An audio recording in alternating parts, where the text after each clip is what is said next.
Hello, and welcome to Filling in the Gaps. I'm Justin. I'm Darren. Today we are going to discuss a game called Oxenfree. This game came out in January of 2016. Developer and publisher Night School Studios. Has a very positive rating with well over 6,000 reviews. And loads of other, actual reviewers have also given it rave reviews. Only about $10 at base. Keep that in mind. It is sort of a short game, but sort of not, depending on how you look at it. Depends, yeah. I don't want to say too much about that now, but I will just hint at it by saying that what Darren has explained to me is that on sequential playthroughs, if you play through again, then things are slightly different. Very different. Or very different.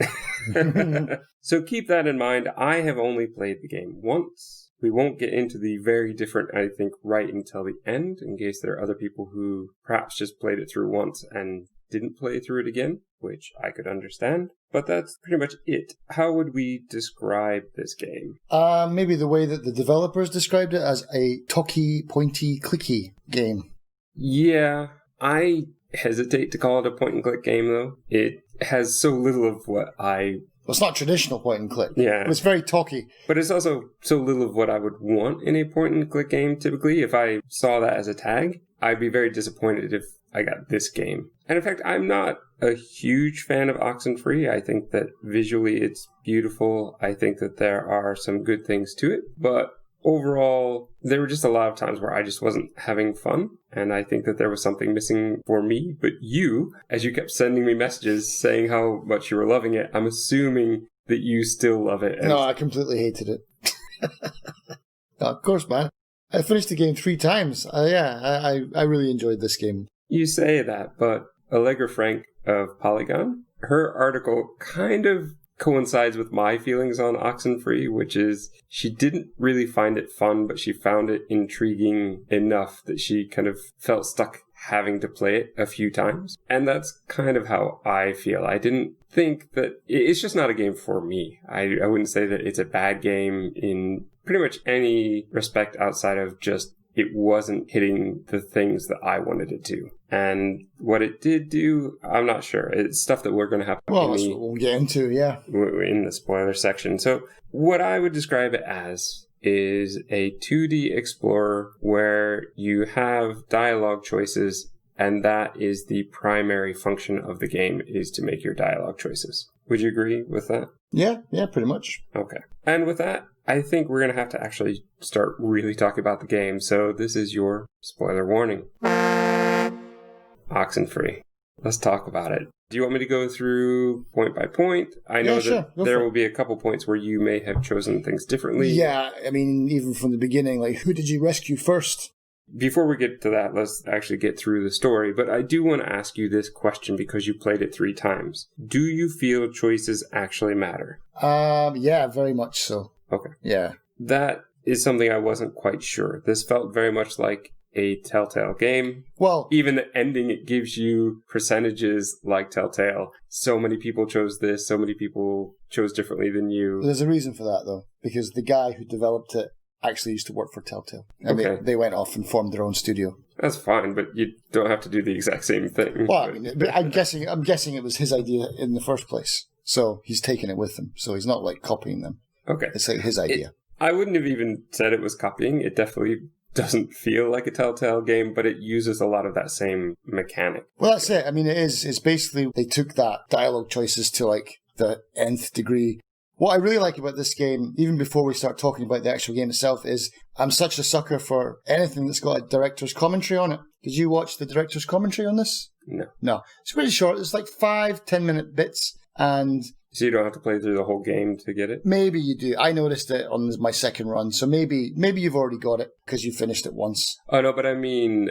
You don't have to play the game again. No. It's just like videos. You just like click on, you go into options. Okay. Some game director commentary, you basically have to play the whole game. Yeah, like Half-Life is the same. Yeah, all those ones with the little question mark bubbles that you got to run into. Yeah, this is just like, you go into options, documentaries, there's 5 pictures, you just click on them, and it's got like mechanics, and it'll give you a 10-minute clip about the mechanics.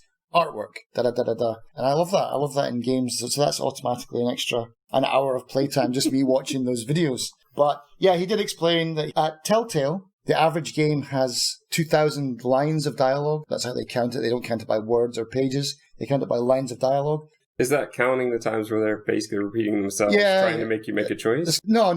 If it's a repeat line, then no. But that counts like every, if that's a response, I'm guessing, Okay. So 2,000 lines of dialogue. Oxenfree has 12,000 lines of dialogue. That's huge. It's a gigantic task to undertake for them. And that's why I felt like the second time I played it, I was discovering new things all the time. And the choices do really matter in this game. All right, we'll get into that. We start as Alex with blue hair. That becomes important because in her flashback, she has just normal brown hair. She's on the ferry. It is now 8 p.m. We're going to find out that the game basically goes, at least the first playthrough, from 8 p.m. to dawn. And all the time. When we get to the different chapters, we get a new hour, essentially. They're talking about going to some sort of bash. Ren just talks a lot. Yeah. And I'm not sure if it's here. It's somewhere around here where we find out that Alex and Jonas are step siblings. Mm-hmm. Jonas is her stepbrother. And this is a very new situation. She's meeting him for the first time, I think. Yeah. It seems like that, but some of their dialogue makes it feel like they must have known each other at least a bit. But this is the first time that they're actually hanging out together and bonding. I did find it a bit confusing. As we're going to find out, there was a tragedy in her life, which is her brother died. He drowned, yeah. But when was that? When, 3 years ago, maybe? Okay. In my head, for some reason, early on, I thought it was like a year ago. And that seemed awfully fast for everything else to be happening. But 3 years does give it a lot more time to settle in. But it throws into question some other issues I have. But I guess we'll get into that, hopefully, as we go through. Before we arrive, we take a picture. Do you get to choose to take the picture or not? No, you have to take the pictures. That's part of the game. Okay. It forces you. They make it sound like you have a choice. They're like, you're not going anywhere until we take this selfie. They say that stuff later on as well. So that leads me to something else I wanted to ask you. Did you do the same experiment with this game that you did with Telltale, yes, where you didn't bother to answer ever? Yeah. There's an achievement called Strong Silent Type. I think the guy from Telltale was kind of like taking the piss out of them in a way because he knew that they're like, oh, choices matter. No, they don't really, because you can actually do nothing. In this game, if you don't select anything, you get an achievement for that. And I kind of got a completely different ending. Okay. And I'll explain that later. Yeah, I guess we should get to the endings at the end. Yeah. We arrive at Edward's Island. There's a few shops there, but you can't really do anything. Closed. You can see a statue, and this is where you're introduced to the radio mechanic of basically turn on the radio, and you turn it to the right frequency, and it will give you a message. This will be used in a couple different ways later on, which is, to be honest, I found it to be an interesting mechanic, though at some times it was a bit much. On my third playthrough, it became a bit of a chore because basically what you have to do, if you're not going to use a walkthrough, of course, is you just have to have the radio on constantly. You're moving around and swiping through radio stations to try and find things. And later in the game, when you get more signals, it gets much bigger. It becomes, that's the thing. Early on, when it was limited, it didn't feel bad. But once the number range grew, that is where it started to feel a bit bad. But what I did notice is that even if you have it open, you don't have to really scrub through all the channels because there will be a color change. So green will hint at you're getting near one of the tour guide things. Red is obviously for the anomalies. Blue is for the locks, for the gates. And then there's another color, which is for just weird stuff that you can pick up. So it is kind of color-coded, but you don't realize that until... There is. But let me ask you this. How did you know you were close to the signal? Depends. Well, the anomalies they've got little stacks of stones. No. That's not what I mean. When you're actually scanning the dial. For what, though? Doesn't matter. Controller wins. There's a vibration. Oh, is there? Yeah. So you can actually scan very quickly and then hit the vibration and then go back slowly. Well, I mean, it's visual as well, isn't it? Because once you go over it, it'll light up and vibrate a little bit on the screen. Maybe. I was probably paying total just attention to the touch. A haptic reflex would be nice, yeah. Yeah, I think that saved me loads of time towards the end game. Yeah. We find out that there's only one resident on this island, Mrs. Adler, who's apparently very old, but then we also find out she died, so there is no resident on the island. Basically, we have to go down, meet up with the only other two people who arrived to party, which is Clarissa and Nona. I'm not sure if this is meant to be part of another name, but I had a family member with the same name, and she pronounced it Nana. So it irritates me when the whole game when they're saying Nona. Maybe other parts of the country would pronounce it differently. I've never heard the name before in my life, to be honest. So I didn't know if this is part of a longer name, then it would make sense. I worry that they just kind of picked a random name and didn't properly know how to pronounce it. But it's also possible that through whatever heritage we had and the name was chosen, that we've also been, pronouncing it differently than other parts of the world might. But it just kind of grated on me a bit. I had no idea. First time I've ever heard that name before. Ren has already admitted, at least in my playthrough, that he's got a crush on Nona, and not to bring it up. But then to get things going, we play this. It's not truth or dare, it's truth or slap. Yep. And basically, I out Ren's love for Nona and say, hey, he likes you. Oh, you went for the evil playthrough the first time around. Is that evil? Because I was just trying to get them together. Oh, well, yeah. He wasn't happy about it, though, because you betrayed his trust.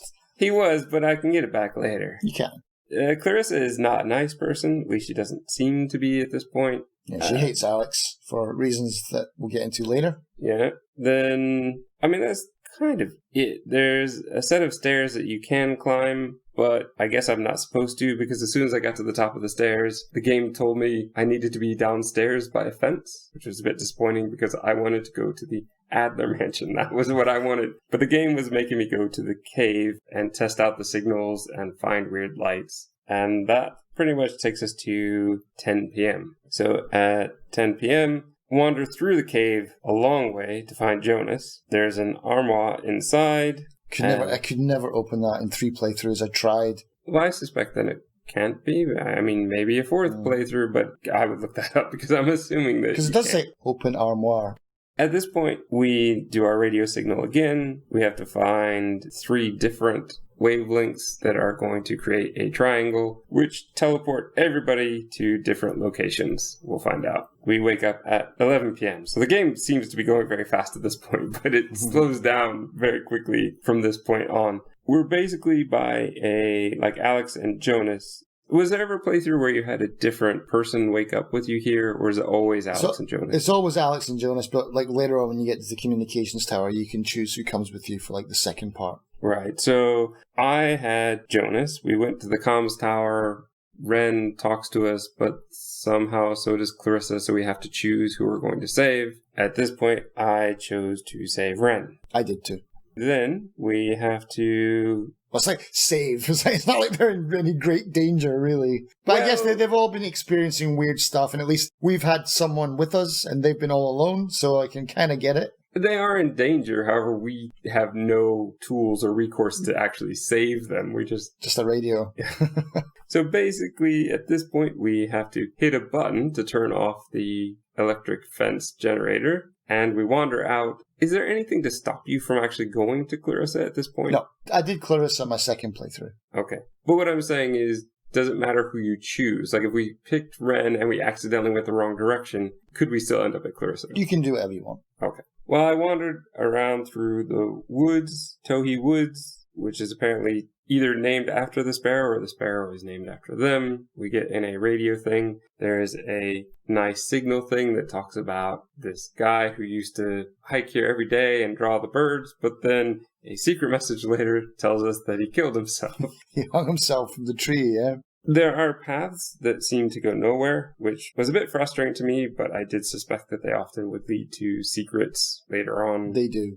I'm sure you found a couple. I saw your achievement ticker. Yeah, I didn't find all of them. You got that was irritating. I was very close. You got 8 letters at least. I know that because you got the 2 achievements for. I think I was missing one of each, maybe 1 letter and 1 signal. It's 12 letters, so. It's something like that. I was very close on both of them. The bridge stand we get to. There's a tiny cemetery, and there's also this kind of cabin to restart the power, but we can't get it open yet. Mm-hmm. We have to go into another kind of cabin place. This is where we actually need to get the power going for the cable car that they called something else. Yeah, it's a cable car.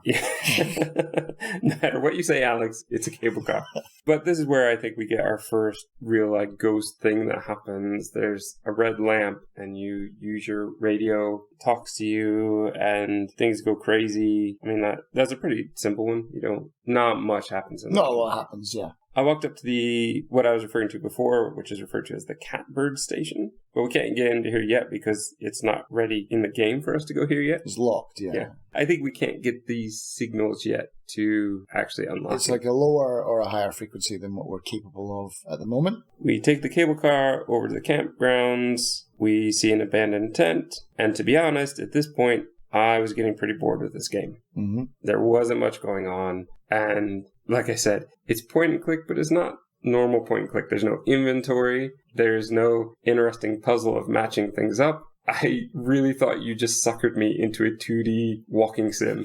And I was going to be very frustrated with you. But it's at this point where something finally happens, because this is where I get our first time loop. Yeah. I had no idea when we both agreed to play this game. I think we both had it sitting in our... We must have got this in a bundle. I think it was a monthly, actually. Was it a monthly? Because I'd heard good things about it, but I just never got into it. And I'd never watched any trailers, didn't know anything about the game. I didn't know it was like a time loop kind of game. So when I got to this point, I was like, oh, what's this? I'd read it's a spooky, weird kind of ghost story. But then, now we're into time travel and stuff. Like, this is pretty cool. And it was done in a very interesting way, because when you loop, you see very little things that have changed. Something small has changed. Now, this is just after Alex was talking about the fact that she and Michael used to come here as, I'd say as kids, but she's technically still, a teen. I'd imagine she's technically still a child, but when they were younger. So 3 or 4 years ago, they used to come here, which means that she has, throughout the game, knowledge that she can share with Jonas or whoever the other character might be with her, which is actually a good way of doing the storytelling. What did you think, though, about the screen changing? Like, it's all like that weird, bad tracking VHS quality. What's that about? What did you make of that at this point in the game? Because I thought, and especially what happens with the reflection in the lake, which is about to happen, it's almost like we're playing the game or we're watching a movie of this, like an old movie. What did you make of the off-tracking kind of weirdness? I really took it as just a game mechanic to show us when we're in a time loop. Okay. And it was a way that people would recognize, because when you had to rewind or fast forward in the VHS days, that's what it looked like. So I don't think it's any more than that, but, obviously this is filling in the gap. So if you have ideas, they can come out later. We try to climb up something and we can't, because the world keeps rewinding. We start to hear about bad trips that Jonas took with his parents, and they repeat again. Jonas at first doesn't know that he's being looped. It's only after a few times that we can kind of let him know, and then he starts to become aware. Like, as we repeat, a campfire appears, then a ball appears, and then the ball starts moving on its own, and then there's a ghost imprint in the rock. And as you said, I think, is this where the reflection doesn't quite line up? Yeah, and then if you look in there, there's like a username, and it's one of your Steam friends. Yeah, it was always you. Oh, was it? On my playthrough, yeah, it was always you. Oh, I got myself one time, then the next mirror, I got someone else. On a second playthrough, you might get yourself, but the first time, it was always you. That's weird. So whatever you chose to say, I'm assuming is what I heard. That's clever. There's a point where Jonas just is not with Alex. Yeah, he's just gone, like, bye. As we continue through the campground, Alex sees, like I said, she sees the reflection and hears a voice talk about Michael. And this, I'm assuming, as I said, was your, whatever you chose out of the three things to say to me. We start again, and now Jonas is finally here and remembers more. We have to use this giant old-fashioned tape player to fix time. And this we will do many times. Yes. We finally get to the top, and there's a radio signal that gives a what I would refer to as a plane dogfight sound. You can hear the old sounds of planes and guns in the air. There's a secret thing that talks about bodies found in cars under the water. That's right, yeah. There's another one that I found quite often through the game that seems to have like a Morse code. Mm-hmm. Do you know what those codes mean? Yeah, Morse code. Yeah, I know what those means, but we can probably talk about that at the end. Okay. We will bump into Nona, who says that she's seen us before, and she's acting very weird toward us as though we did something weird. Mm-hmm. And for all I know, we did. She basically refuses to stay with Alex and Jonas and runs off to the comm tower. At least my choices led to that. I think she always goes there. Not really much you can do about that. We now get to the relay point. We find out that the island used to be for mining. There's an old well. There's a point where we get to talk to Ren. But just as we think everything is okay, time loop again. It repeats, and Ren is acting like a zombie. And it basically takes, this time, 2 tape players to fix time. And Ren is possessed. He's glowing red. He's mumbling. The radio signal creates some triangles. He's kind of floating in the air and looks very distressed while we're doing this. He collapses, and the triangle speaks to Alex. Which was really creepy. This part was, I can't remember if it was playthrough 1 or 2, but it's the way that they talk about Ren. I think it's maybe in the second playthrough where they're like, it's difficult to talk through children. But this time we managed to stretch him out a bit. It was so disgusting. No, in the first playthrough, most of these voices don't make any sense. They're basically sound... really garbled radio nonsense. It's like Bumblebee from the Transformers movies, where he's trying to talk through the radio, especially at first where he can't figure out how to do it. That's what this sounds like. There are a couple of things that it says many times, things like leave possible and tag your it we're going to hear, but other than that, most of it's garbled and doesn't really make any sense. So I guess in subsequent playthroughs must have become clearer as the more I played it. Okay. Well, then after 10 times you'll just be able to understand everything they say. Yeah. But yeah, basically we've saved him. They say things along the lines of they can't really hurt people. They're somehow anchored by Maggie Adler, and says something about sharing the young ones, and we were all, I guess, young once, is what they're hinting to. Once that's done, and Ren is back to normal, he runs off to the comms tower to hang out with his hopeful girlfriend. That's what he wants anyway. And now we're off to find Clarissa. So we have to head to Milner Outpost. It's now 1 a.m. We go up to the watchtower, and there's a radio with red lights to open the door. Oh, I'll just interject there for a second. One thing that I will say is you're definitely much better to save Ren first, because he unlocks that gate that you can just walk across into the mining post kind of place. If you save Clarissa, she's on this side of the map over here. If you save Clarissa first, that gate, you can't just walk up into that gate and go and get Ren. You got to go all the way back around that way that you went to get to Ren. The gate won't open. Oh. So that's weird, because I don't remember Ren actually doing anything. He seemed to be there at a time where he shouldn't have, because he said, I'm off to find Nona, and then he reappeared again? And I said, what are you doing? I just thought it was a glitch in the game. No, he goes and does something with the gate. Because on my second playthrough as well, when we went the whole way around, they even mentioned that in the game. Like, you could have opened that door the entire time. We had to go the whole way around. Because it's kind of funny, because it's the game basically saying, look, guys, just because you finished it, you still got to go through the motions of the story. And so it doesn't matter really if you take Clarissa first. You still got to go this way and experience all that stuff, like kicking the football and it returns to you by some ghost kick. All that stuff. You can't just boop, travel across. Okay. Yeah.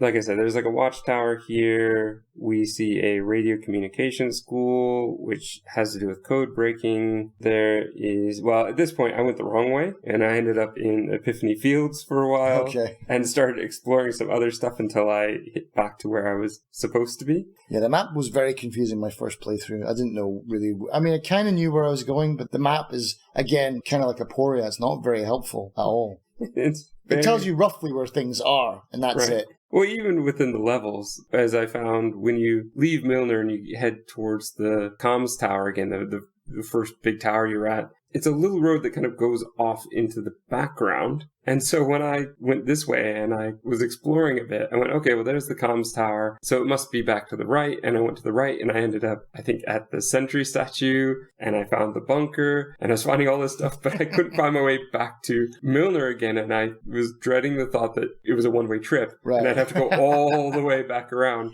But I did eventually find it. I will say that the level walking around design does feel very old school point and click. Yeah, because even at this point, I was like, man, I'd love some fast travel right about now. It's like, if I've been there, can I just click on the map and just go there? Especially going through the woods, man. It's like, come on. And why are you putting those blocks there? Like, just so I have to press space to jump over them and jump off of them? Just let me walk in a straight line.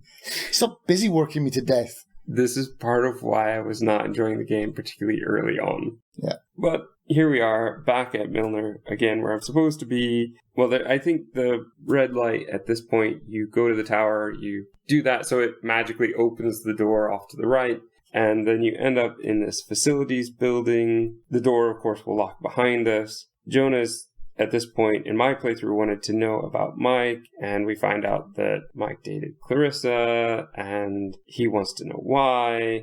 There's a lot of questions here that are being asked that we're kind of having to guess the answer for. And that's the thing that I love about this game, and I love about playing tabletop RPG games in this kind of style where you build the story yourself. It doesn't matter what you choose in this case. You're building the characters. So if you want them to have this kind of relationship, that's what you select. There's no wrong answer. It's all about you building a story. I love that. And I like doing that when we play Warhammer or whatever. Actually, just building your own backstory. I like that. And not enough games kind of do this. I do and I don't. There are some times where the hint that I was given was not exactly what I thought it was going to say. Not quite Mass Effect bad, but at times it did feel like what Alex was saying was not the choice I made based on the clue that they gave me. And so for me, sometimes that is a bit frustrating. And you don't really know what you're building towards. And sometimes with a backstory where they've hidden the backstory and they're trying to keep it from you, it does bother me a bit that I'm having to guess at a backstory that this character does actually know. But again, in my opinion, it doesn't really matter because of the whole time loop thing anyway, because you've done this all 100,000 times anyway. So you can have that story. You can have that other story. Okay, look, you're jumping ahead. You're saying that in the game, but me, Justin, as a person, am playing it the first time. Yeah, but I mean, but there are some games that allow you to do this anyway. And it's like, I mean, maybe if you don't realize, none of this really matters. I'm just building a story. This is just character development. I'm developing the character rather than... Yeah, I think if you're looking at it as a way like I have to get a right answer, then that would be really, really annoying to play because you would be like, I don't know these guys' relationships. I don't know how Michael was with his sister. Right. I don't know anything. I don't even know how he died yet. Why are you making me answer these questions? But you're not answering the questions. You're the one that's building the story. And so it's whatever you want it to be. But that would be... But there is a story there. There is a story. But there's also a story where he doesn't drown. Really? Yep. Okay. Well, I guess we'll get to that. To that then. Yeah. So in here, there's some beds, which we'll have to use later for letter, I think, that we're going to find in here. Yes, that's right. Also, I think this gets to the point where we get into the Army RCS. This is where Jonah has to pee. I guess, did you let him? I did the first time, but the next time I just ran straight for the window and made him hold it for the entire game. I'm sure at some point, you're outside most of the time. Well, he didn't do it in front of me outside, so... All right. I would do that next time because it's just a waste of my time. There's another secret cairn here, which you can signal in to get... It speaks of like a soul glowing around an individual, which I guess like an aura or something. You also end up inside the classroom. Yeah. How do you feel about the classroom? Here's a puzzle. Yeah, well... I hope you paid very close attention to everything that's happened before. You know what? I didn't actually know any of the answers, but I guessed them all correctly. The hangman appears, and it's pretty dumb because you only have 3 questions, so I don't know how hangman would work. But I got the first 2 I knew from listening, but the third one I had to guess the number, and I did not guess high enough, and that was a problem. It doesn't really do it. It just maybe damages your relationship a little bit with Jonas. It's nothing huge. Okay, so have you done it though where you got all 3 right, and what does that do? Nothing. It's just like, good job, Alex. You did great. You're really smart. That's it? Yeah, that's it. And then my next playthrough, I just sat back like, I'm not going to answer any of these. And just let him suffer. I'm not going to try and walk upside down. Yeah. Just count down. Go for it. Just count it down. I'm not doing it. I'm not taking part in your games. And then he's a bit angry, but he gets over it. Well, see, Jonas gets possessed if you get it wrong. Yeah, he gets possessed if you get Either it right way. anyway. Yeah. Oh, then I guess it does make a difference. No. All right. It's just, it basically is just showing you that when you tune into the signal, you're tapping into something that you don't really understand, and you should probably stop doing that, to be honest. And it's just showing you that they have the power to take control of people, and even Alex at some points. But we don't really get to see that. We just get told about that. But it's story. It's not really anything game-changing. All right. So we finally meet up with Clarissa, and a bunch of loops here where she's angry, then she's committed suicide, then she jumps off the building. Like, that's essentially where it ends, is where she jumps off. You climb down, and then her body is gone, which honestly was zero surprise to me. I didn't expect it to be there. Now you have to go back through, you go to the comms tower. The boys just start fighting for nothing. Yeah, it really feels stupid at this point. They needed the boys to fight, I guess. Who did you take with you at this point? Nona, of course. Yeah, so did I. The only one not being annoying. This is where we find out that Clarissa has good points. She celebrated Nona, like she cheered her up because she brought a cake over to her house, her last birthday kind of thing. And in town, as we're going to find this key that will help us in, Clarissa is possessed. She's sitting on top of a lamppost. Takes that face plant off of it at the end. There's only, I think, one line of a triangle before it loops, so we can't finish the triangle. That's right. And basically we go into like a... I don't know what it is. I know that Ren mentions it, but I can't remember. It's not the gift shop. I don't know what that was. I have no idea. But essentially the idea here is, through the possession, we found out that Clarissa blames Alex for Michael's death because Alex asked Michael to swim one more time or something. But I don't know. In my playthrough, I never saw that. Do you ever see that actually happen? No, as far as I know, I never saw Michael drown. We're just told that it happened, and that's it. You know, she's young, she's stupid. She bears a grudge against Alex for it. No, that's fine. It's just very weird because none of the flashbacks seem to lead to this for me. No, me too. That seemed very weird. Because it's so important. Yeah. It's kind of really... I need to see what happened. How did this happen? Yeah, if it exists, I haven't found it yet. Okay. I saw Ren drown, but not Michael. Yes. There is a loop again at this point. Nona feels it. So now we're into that other building and we get the wall, which is like the wavelength something activated locks or something. Yeah. So basically now we have the longer radio dial to turn. 50 to 180 or something like that. It's huge. We also now find a letter from Margaret Adler saying that she kind of blames herself for what happened, but we don't know until we actually find the other letters. There's always a signal, like 140.1 or something that you can turn to and get clues. The clues most of the time are just a bit too obvious. I mean, that's the thing. I was worried that, oh God, it's going to be really hard to find these and I'm not going to be able to piece the story together. But it's basically for each map that you go into, switch to 140.2, you'll get the hint, and the letter is in that room, basically, in that area. And it will glow. Yeah. Sometimes I didn't even find the signal. It's not even that room. You kind of have to be close to it, I think, in order to find it. Yeah. And there were times where I went, well, there's that cemetery. I bet there's something there. And I walked over, and as I got close to it, I could see the flashing, so I didn't even bother. And I don't know. The thing is, this really made me laugh as well. So once you find the letters and you find out that Maggie Adler is this like code-breaking genius, codes that she leaves are dumb. It's like, oh, I left it under the Tango, Alpha, Bravo, Lima, Eagle. Like, oh, you mean the table? Yeah. I was going to say that because even this first one is like everything becomes, and then they say the whole code thing eventually. I'm like, wait, NT? I'm like, and I didn't even really need the clue because it's flashing right there, right where I'm standing. Yeah. Because I mean, I was thinking like, oh man, I'm gonna have to like start decoding these Morse code things to find these letters or whatever. But no, it's the Morse code. I decoded a couple of them. Man, I'm not. They're very fast. They're hard to do, man. I did one, and then I was like, oh yeah, Google. So I just looked up the rest. Okay. I think I say you found a Morse code translating app or something. I did find one for, I think, maybe Black Watchman at one point, and I did use that, but it's really hard to use. You have to record it into a sound file, load it up and blah, blah, blah. I wasn't going to do that for every bit of... Because there's a lot of Morse code in this game. I got one of the messages. I was like, all right, well, I'm not doing that again. I'm going to cheat a little bit here. Sorry. What kind of things do they say? It's mostly messages from Anna. Oh, okay. So are they meant to be to Margaret, do you think? Yeah, I think so. Yeah. And I've got a little theory on that, so we can save that for the end. Okay. There's a point where Nona asks about... I wrote down Jack, which doesn't make any sense, but it essentially sparks a flashback to 1 p.m. 1 year ago, where Clarissa and Michael and Alex are at the beach. And Clarissa's being very nice. Yeah, she's trying to be friendly. Do we think Clarissa is the same age as Alex?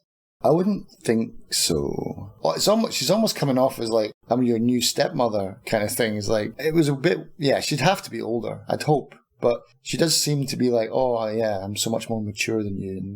And yeah, I'm going to be taking up some of your brother's time and things like that. I don't know. I didn't really understand. If she is, I mean, what? So Michael was off to college. So he's what? 19 years old. So he's only a couple of years older than... Oh, no, Alex is 17 now. So she would have been... Like 14. 14 at the time. Yeah, I'm guessing maybe Clarissa's got 3 or 4 years on her then. Maybe.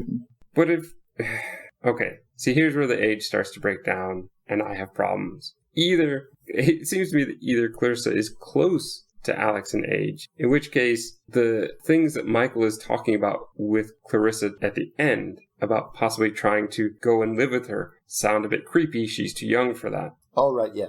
And if she's the same age as Michael, well, she's like 20 hanging out at this high school bash. So it doesn't work. The age is a real problem for me here. And I can't seem to get my head around it. Yeah, because she would be like 20, 21, yeah, hanging around with a bunch of 17-year-olds. What's up with that? And disappointed there weren't more boys coming to hang out, I guess, at the party. It's like, well, a bit weird. Or maybe she just came to bash Alex. Who knows? Maybe.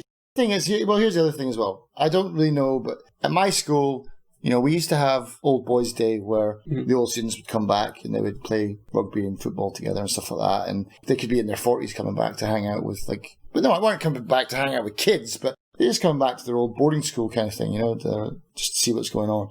So I think she seems to be under the impression that there's a ton of people coming, but it's only these 4. Right. She's also, though, really good friends with somebody who is... Definitely younger than her. Yeah. I don't know. I've got no idea. This is why, in my head, they were the same age, which is fine. It would make sense if they were. Until the end. But then it doesn't make sense the way that she treats Alex, like she's her mother almost on the beach. I wouldn't say that. I think she just is saying, I know you guys hang out a lot, and I'm going to be taking some of that time away. Well, maybe I read it wrong, so yeah. But there is a point where Michael asks for his jacket back. Alex says, no way, bucko, at least in the one I chose. Mm-hmm. And then that sends us back to 3:20 a.m. present day. Which I think they do that specifically so that you know time has passed. Yeah. Time is missing. We, as Alex, have missed out on some time. And he does tell us, like, I don't know if it's at this point or one of the other flashbacks where he's like, yeah, your eyes went all red and you got possessed and stuff, so... Yeah, Nona says Alex was there the whole time. Ren and Jonas are by the gate. At this point, we use the radio to open the Alder gate. The Adler gate. And in here, we can see some home movies and find stuff in the attic. And this is where there's a lot of Clarissa being possessed and time loop stuff. More games. Basically leading out to, we now have a plan. Our plan is we need to get these 2 signals working at the same time. That will open the bunker, and then we can get inside the bunker and get into the cave. Because, as we've been told, the cave has caved in since we left. Yeah. We didn't know that. We've just been told it. Oh, coincidentally, we can't go in the old way. Let's cut to 4 a.m. There are more letters. Let's just talk about the letters quick so we don't have to go through them individually. Essentially, a submarine has been destroyed in friendly fire. Yep. We find out that Margaret was the one who gave the go-ahead. She said that basically the other ship must be the enemy trying to jam whatever was going on. Yeah. So she feels very guilty about it. They find these signals that they think are coming from the dead, and they think that they can bring the people back somehow if they can just open the door. Yeah, because they think rather than them being dead, that they've just been trapped in another dimension, because they don't seem to have... When they were speaking to them, they said they were kind of playful and they still spoke the same way. It was almost like they didn't think that they had died and that they were just... It was almost like they were on the other end toying around with the radio as well, like getting weird signals and talking to strange people on the other end. But then it developed into something way more sinister. So yeah. Time travel, multiple infinite dimension weirdness going on here now.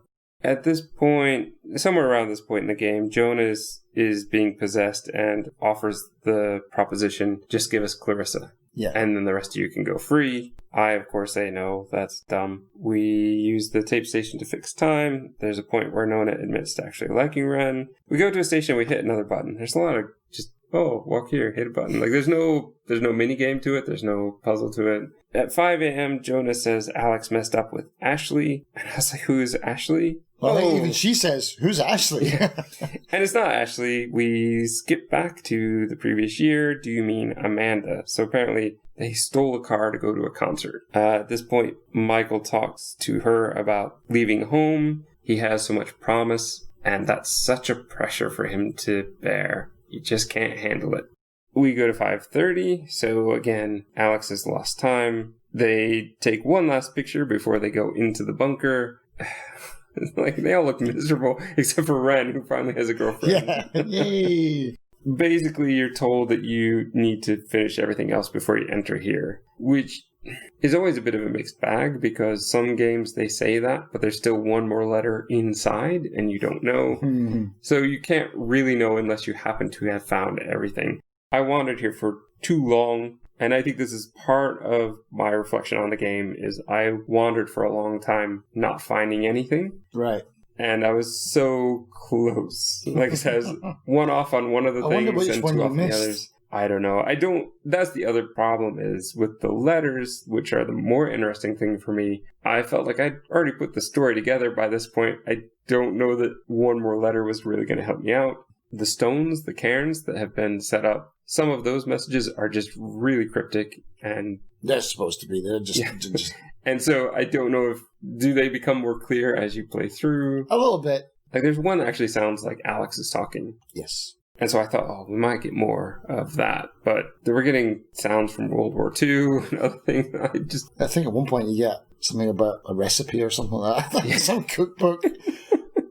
There's Bugs Bunny, or like the old World War II Warner Brothers. But that was just one of the random extra songs. All right, okay. Yeah. Something about being a machino. Yeah. No, that is one thing actually I do like about the radios. There were extra signals that you could pick up that would be playing other songs. Mm-hmm. So you could do that. That was kind of nice, though. Things like that one, it just repeats the same line over and over and over again. Or you get what I'm pretty sure are old either radio plays or movies. You just get 2 lines of dialogue and they just repeat over and over. I much prefer the old, what is probably public domain music that is playing instead. But yeah, here we are. We're entering the shelter. We climb down a very long ladder. Mm-hmm. Tape player plays a song from Jonas's mother. Somebody in their previous playthrough had said, let Jonas talk to his mother. And I didn't know that's what was going on. So I kept playing it and let him try to talk to his mother, and he disappeared. Yeah, sorry about that. But even at the end, I still wasn't quite sure what was happening. So I think I was trying to do the Bill and Ted thing and going, well, I have to say what was said before. You had like 4 times. I don't remember everything that was said. But yeah, basically you get to the end and Clarissa's possessed. She again says that basically the spirits could leave, but they could leave for good, but there's this fear of nothingness, which is all they see as being the afterlife. Then there's a whole bunch of kind of, you basically create this super triangle, and you end up on the other side, and Clarissa possessed says that you're stuck here, but if you leave Clarissa behind, you can go. Yeah. So you have to make this choice. I'm assuming you said no way and tried to take Clarissa with you. I did the first time. I left her the next time. Okay. And the ghosts say they watched Maggie in every timeline, which is a good indicator, like you said, that multiple timelines and possibly infinite are happening here. That she tried to help in every timeline, but they say it's out of guilt, which isn't good enough for them. They say they feel forgotten, and there's a weird thing where I choose to say Calvin, because is it in one of the letters or something? It's in one of the letters, and I think you pick it up in one of the radio transmissions. Yeah, Calvin was the the electrician aboard the submarine. And so Calvin, within the horde of ghosts, starts to remember, feels bad, and we get a lot of kind of cryptic stuff here, like in time, names and faces have been forgotten, like we've been forgotten. And basically, I think in my playthrough, I was allowed to leave, and I see the now reflected Alex leaving messages for the next player, or possibly myself. But it's just weird because I'm now on the other side of the mirror. I'm now on the underside of the lake. Like I said, I wasn't sure if I'm leaving this for the next person, or if I'm supposed to repeat what was said before, if there's a special ending, if you can remember what was said before. And like, we've had this before where your name has appeared in games like the Talos Principle, but we don't know if it actually affects anything. Pony Island. Yeah. Yeah. So anyway, I just kind of tried to guess what had been said before. I don't know that it makes a difference. I guess you would know better than I would. There's a weird heavenly ending of Michael saying goodbye. We get to say goodbye to him. But here's the thing. This is what I was referring to before. He says he wants to move in with Clarissa. He just wants to get out and move in with Clarissa. So if Clarissa is young, that's a problem. But even in my head, look, I'm not a teenager. Aren't you? I know the listeners will be very surprised. I am not a teenager, and I think this is a very stupid life decision to make. He's in love. He's in love. Give him a break. Alex, as a 14-year-old at the time, maybe didn't, but no, don't give him a break. This guy has everything going for him. He has scholarships. He's got professors that he's worried the professors will expect too much of him. Yeah. He has to do good. So he basically has the support of the professors before he's even gotten there. And even if he wanted to, say, go to school outside of state, there's probably a good chance he could get a scholarship somewhere else. He's supposed to be like the smartest, and he's got sports on his side. Like, he's got everything. Yeah, he's the captain of every team he's been on. He's the homecoming king. So as a pragmatist, I'm just looking at going, well, don't throw all this opportunity away. But isn't that what kids do? But that isn't... I wouldn't say so. I think most of them, not this kind of opportunity. Yeah. I could see him going to school and then drinking away his scholarship or something, but just him wanting to do this, it's like you're just giving up on everything. You have no plan, you have no money, you've got nothing as far as we know. It just, to me, sounds dumb, but none of the Alex choices let me say what I want to say. Right. They want to say either, I think you should hang around, or okay, go live with Clarissa. Or make up your own mind. Yeah, make up your own mind is the third one. Yeah, I think that's the one I said. But the game ends. I think you definitely chose go or. I think I said go at this point because I'm like, well, if I don't get to say be smart and use your scholarship, I guess I may as well. I think I was trying to decide what the game wanted, not what I wanted. Right. I think that's your mistake then. I don't know, because I got a pretty good ending. We're back on the boat. I've got all 5 characters there. We take one more picture, and this is where we get our stats. So in mine, Ren and Nona end up together. Yep, me too, first time. Alex made up with Clarissa, even though I really wasn't pushing that one. And we bonded with Jonas. Oh, wow, you got the really happy ending.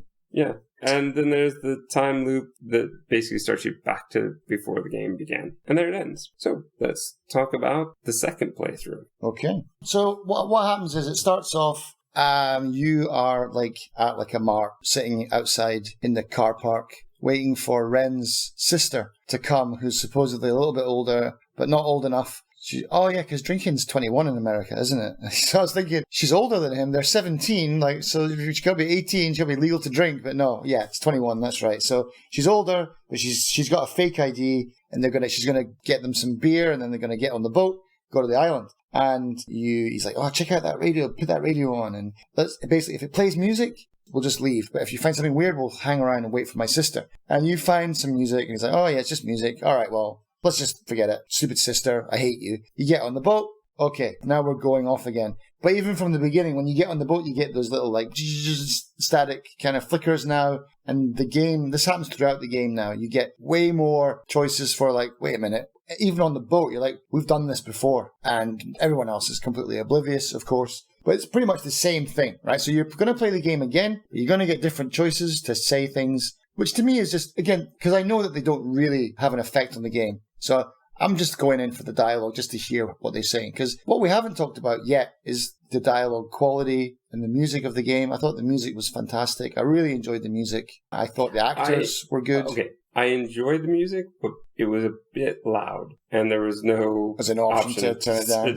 Yeah. What I didn't like about the game in general was, man, sometimes those speech bubbles disappear way too fast, man. Which I guess is part of the strong but silent type ending where you want them to go away quickly so you can just keep moving through the game because you don't want to say anything. But when you have something like this, one, you have to read all of them, and then you have to make a choice. Yeah, exactly. So, and like I said, you have to guess at what they mean because sometimes it's going to mean something slightly different. Sometimes it's a word and the same word with a question mark. Right. So you get to the island, get to the beach, blah, blah, blah, blah, blah. And yeah, it's basically the same thing, but this time I was out. I think my second one I went for the strong but silent playthrough. So I was like, I'm going to get this achievement. It worked out pretty well because you go through the whole game. You don't really interact with anybody. Everyone just speaks and does their own thing. And you get to the end of the game. And this is where it kind of makes a big difference because my silence, I think, is what kind of pushes Michael into staying. And so he doesn't go to college. Because I was the same as you. I sent him away. I know you sent him away because if you'd said stay, Michael would be alive. Because Michael doesn't take you out for that last swim and doesn't drown. So does it tell you he's still alive? He's on the boat with you at the end. Okay. So he's on the boat. Even when you come out of that, Alex is just like, she's not even like, oh my God, this is amazing. She's just like, oh, here we go again. You know, she knows what's going on kind of thing. Like, you're dead. You know, she tells that to Michael, like, you're dead. Like, what are you doing here? And you get a picture. If you do the right things, you get an even better ending where you reconcile Michael and Clarissa. You get Ren and Nona together, and you and Jonas are happy together. So that's like the full 6 people end. Oh, is it 6 people? It would be. Yeah, 6 people ending. And so after that, I was like, right, now I want to get in. Because I've put 20 hours into this game. Played it 3 times. And some of that was idling for cards, of course. Right, because it said, I think, in How Long to Beat, it was saying 4 hours, 4 3 hours. Yeah. And I really felt like it was taking longer than that. Yeah, so for the last playthrough, again, you go back to the beach, and I don't know if I'd missed it. I definitely missed it the first time because I was just like, right, I'm not interacting with anything. But supposedly you can still interact with stuff and speak, which you have to at some points. Like you got to say, okay, give me a boost to get over the fence. So it's like the strong but silent type. It just means don't click on any of the speech bubbles, basically. But if it's a space bar to interact with something, you can speak there. But basically, the third playthrough was when you go into those time loops where you get the reel-to-reel cassette, you'll sometimes find old radios. And she kind of gives you the hint, like, oh, that's me from before, from even a past game. Oh, that means I can talk to myself. And so you start sending messages to yourself saying, don't come to the island's bad, don't use the radio, blah, blah, blah, blah. You only have to do it maybe 2 or 3 times. And so you progress through the game, you get to the end, and I was trying to like really annoy everyone to get that Firestarter one, but I just couldn't piss off everybody enough. It was too hard. Everyone has got this just big cheesy grin on their face by the end. I was like, I sacrificed Clarissa. I did everything to get you guys to hate me. So is she not there then on the boat at the end? Yeah. But then it cuts to the mart again. And so you're like, okay, so play a song from the station. Oh, but Ren says, let's try it out and see what it says. It's exactly the same as the second playthrough, but this time, now you get this is Alex, stay away from the island, don't use the radio. And she gets freaked out and then like, I was going to be late in party anyway, let's just go home. So it's like, in that ending, finally, what I would consider the correct ending is you get out of the time loop and you just live a normal life. But again, that's only the original Alex that we went into the game with. She's trapped. But this version of Alex is free. Okay. But it seems to me that happier ending would be actually having your brother back. Yeah, but again, it's like, I mean, it is happy, but you're trapped there and you're just in this endless loop. Like, yeah, I mean, and that's the thing. It's like, so you could. But are you? Yeah. I mean, you did from your first playthrough. You just keep going back to the island, and the spirits tell you that they're all the way through the game. They're telling you it's not the first time you've done this. You should know what you're doing by now. Because the thing was, so let's go to the Morse code. There's a lot of notes from Anne. Anne and Maggie were, I think, girlfriend and girlfriend. Anne they did the same thing that Alex and Ren were doing in the caves, and then Alex got sucked in. Sorry, Anna got sucked in. But she managed to communicate with Maggie through Morse code, and a lot of the messages are like, I'm cold, it's dark here, love you, Anna. You get a lot of these kind of messages from Anna to Maggie. So Maggie's obviously working to bring Anna back as well. I mean, the whole thing is a little bit poltergeist to me. You've forgotten us, you're desecrating our memories and things like that. You've built gift shops on our graves kind of stuff. And they tell you it's like, we absorbed Anna too quickly. That's not the way that we can continue our existence. We got to suck you dry really slowly. They're keeping you in this loop so that they can just slowly drain you piece by piece by piece for longevity's sake. So yeah, so the Morse code was quite interesting. So it just added another little, it wasn't game changing, but a little icing on the cake to give you a little bit more story. Hang on a second, let me turn this page.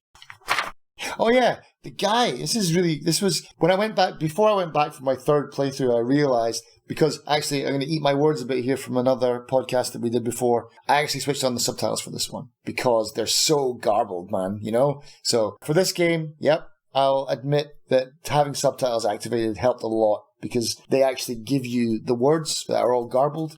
And especially for this playthrough, the third time, I was like, I don't want to have to listen to But the guy who made the sound and the music for this game, he's supposedly some kind of musical genius. And for all the World War II radio stuff that you can hear in the game, all those weird sounds, he actually wrapped copper wire around his house and turned it into like an antenna and collected all these sounds and stuff. Pretty interesting. But yeah, so third playthrough, going for the evil ending where I would just like sacrifice Clarissa. I just slap Jonas in the face or slap Ren in the face, whatever. But it was kind of fun because usually I don't like the bad karma kind of playthroughs, but some of the dialogue you get is funny. Well, I mean, like I said, 12,000 lines of dialogue versus 2,000 for a normal Telltale. So by the third playthrough, I was getting a bit annoyed with these ghosts because they seemed very selfish. They didn't seem that way in the first playthrough? No, I mean, I can get angry spirits. I can get behind that. But by the third time, I'm like, I've done this 3 times now. And I'm trying to help you. And you know I'm trying to help you. And by the end of the game, we know it's an infinite time loop that you keep going back into. It's like, if you're going to drain my blood like a vampire, at least have some common courtesy, guys. Come on. What I would say is, it seems weird that they keep goading you that you should know what to do by now. And really, from what you say, the best answer is to not play at all. To tell Alex, go home. Yeah. Which seems exactly the opposite of what the ghosts actually want. It is the exact opposite. And I wonder if it's something to do with, again, going with this kind of poltergeist angle. Because the man who the island is named after was, Caleb Edwards. There's not a note, it's a signal you can find. Did you hear the one where it says, he arrived here and blah, blah, blah, and ethically cleansed the area? Yes. So I'm wondering if that somehow is another note we can find, or if there's a bunch of messages that we can find that maybe there's something deeper to the game where it's like the ghosts of these native people who lived on the island first that were exterminated have got something to do with this too. Could be. It'd be a very classic horror movie. Yeah.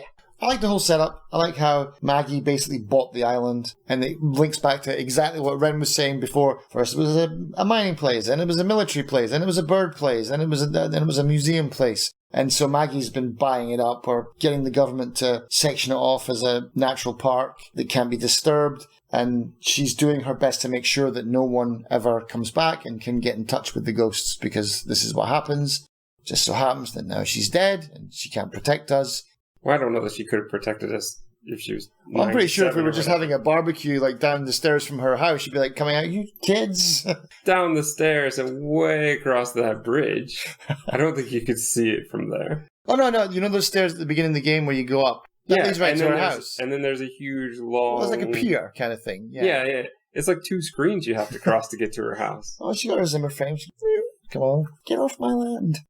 Overall, for me, this game, I'm just not sure that a game is the best format for this story. I think that they padded it a lot by having us climb over rocks and... The rock climbing stuff is dumb. Climbing up the rocks to get to a new level, fine, but in a straight line, you're putting a block in the way just for me to jump up onto it, walk up an inch across the screen, and then press another key to drop down off of it. It was a lot of that. And there was a lot of time I spent just wandering around looking for extra bits here. I could easily see this being a movie, and yeah, it may not be done well. And if it's not done well, then it won't be good. But I could see this being a good story that's set and done. I just found most of the time I felt like I was wandering and not really enjoying it. There weren't really a lot of puzzles for me to solve. So, as I said before, this felt very much like a 2D walking sim with some interesting story elements. I'd agree.